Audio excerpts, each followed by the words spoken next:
She was always thinking about other people and always looking for beauty in the world. Sydney Mae Olson was walking to art class in a downtown Andover crosswalk when she was hit by a tractor trailer in May of 2023. The 5-year-old with a big smile who loved rainbows died in the crash. There aren't issues of this magnitude out there that get this little attention from a safety perspective. Now, Sydney's parents, Eric Olson and Mary Beth Ellis, have made it their mission to make not just crosswalks, but all streets safer. Yeah, every day we watch people just fly through here and see the near misses. This year, they're working with state lawmakers, hoping to pass new legislation allowing cities and towns to install speed cameras to slow down drivers. They're used in 21 other states very effectively, and they're shown to change behavior. They reduce speeds, they significantly reduce serious injuries and deaths. State data shows in Massachusetts over the last 5 years, there have been more than 5,100 reported crashes where someone was hurt in a crosswalk.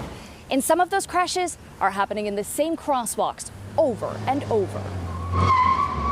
Like this scene in Davis Square in Somerville, a truck screeching to a halt to avoid hitting a person. It doesn't take long to find examples of bad crosswalk behavior.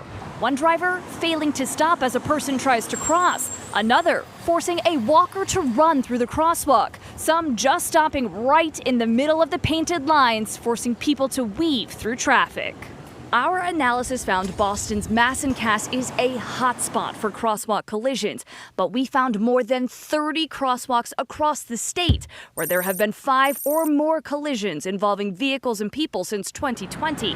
From city centers to suburban streets, Lowell to Milford, crosswalk crashes happen everywhere. You're going to find a patchwork of good situations and not so good situations. Mark Shieldrop with AAA says a number of factors are in play when it comes to crosswalk collisions, but says speed is one of the most common. A lot of folks don't realize exactly how fast they're going, or if they're driving 25 miles an hour on a neighborhood street, they feel like it's painfully slow.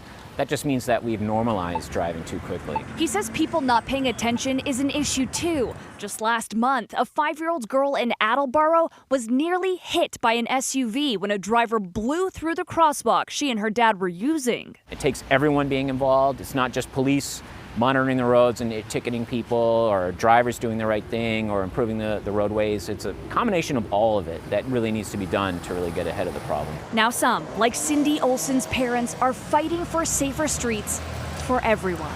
Every day that it takes to get it done, more people are getting hit and killed. So for us, it's something that we want to keep pushing and get this done as fast as we can. Emily Maha, WCVB News Center 5.